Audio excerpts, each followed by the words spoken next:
organizations teach history in ways that I say are more meaningful, transformative, and inclusive for their students. And a big part of that work is really emphasizing the affective, emotional, creative, story-based connections that we all have with history, but that youth are really trying to figure out. And because you are familiar with this field, you won't be surprised that I talk about graphic histories quite a lot. But when I work with individuals and organizations on introducing the importance of graphic novels and narratives to the ways that they can teach and learn history, is I really like to emphasize that not all comics and graphic novels and graphic narratives are created equal, and that just because it's a new medium for the people I'm talking to, not that it is a new medium, just because it's a new medium doesn't mean that everything that is created in a comic book is pushing the boundaries of how we can teach and learn history.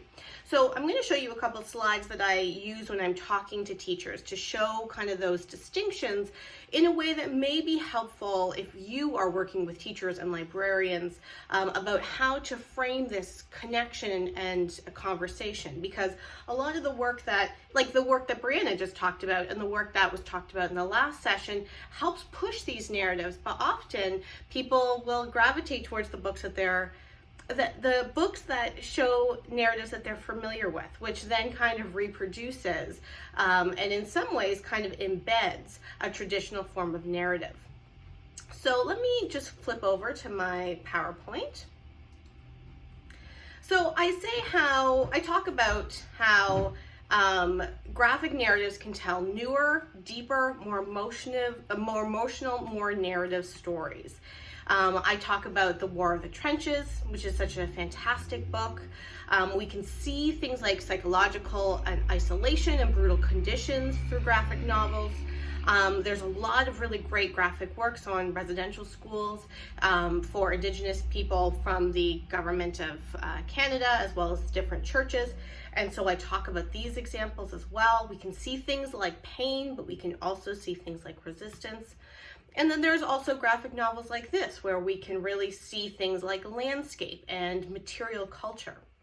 But when we look at these same pages, we can also think about what is missing and what is drawn out of history. And these are the elements that I really encourage people to be able to think about more so.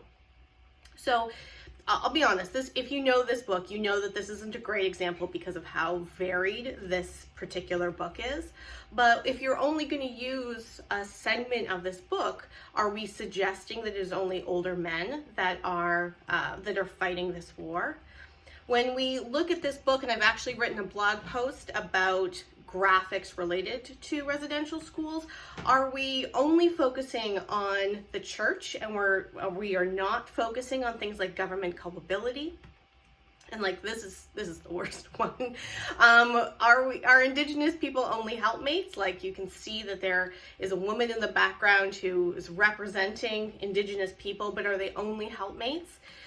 These are the types of things that we want to push our students to be able to think about when we are teaching with graphic narratives, because a text like this, while it may seem that it is, all graphic narratives or graphic narratives, this does something different than a text like this or a text like this, even when there may be omissions in the narrative. One of the books that I talk about a lot is this Louis Royale, a comic strip.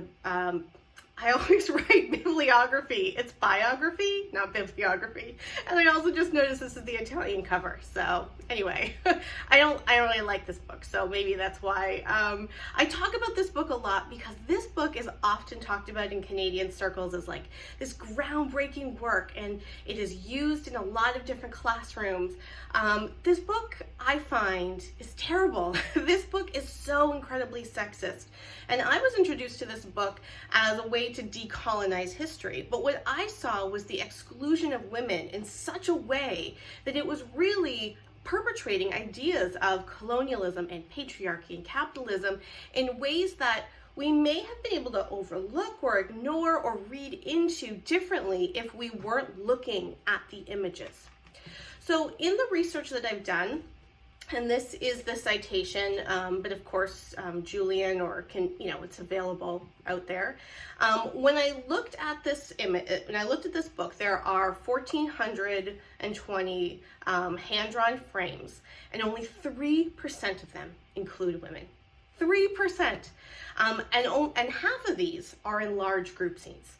So that is 20 frames in this whole book features a woman who speaks or has a name, because there's women that have names that don't speak, and there are women who speak but have no names. And when you're looking at the history of this time period, Lawrence Barkwell, a historian in this field, says, one cannot have a complete appreciation of the 1885 Northwest resistance without considering the women of the resistance and the matriarchal nature of the Métis. So sometimes people can say things like, oh, well, just like, women weren't really there in the past, but that's not true.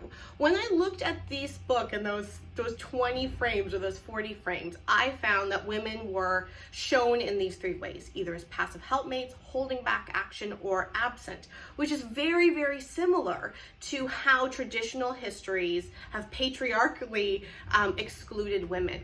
And when I look at the source material from Maggie Siggin's book, Riel, A Life of Revolution, while the image for the graphic novel is very sparse, she actually writes about a gaggle of people that were traveling with this man.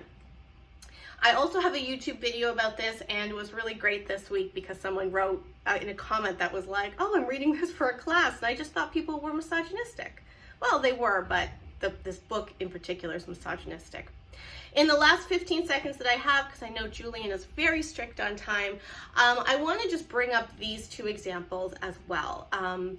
The Silence of Our Friends and March were both illustrated by Nate Powell, but obviously have different writers. Whereas March is this fantastic book that includes women, and you can see this on, well, actually, I don't know which side you're looking at, the side that's darker, that women are really prominent in the action. The Silence of Our Friends actually has women very much in the background.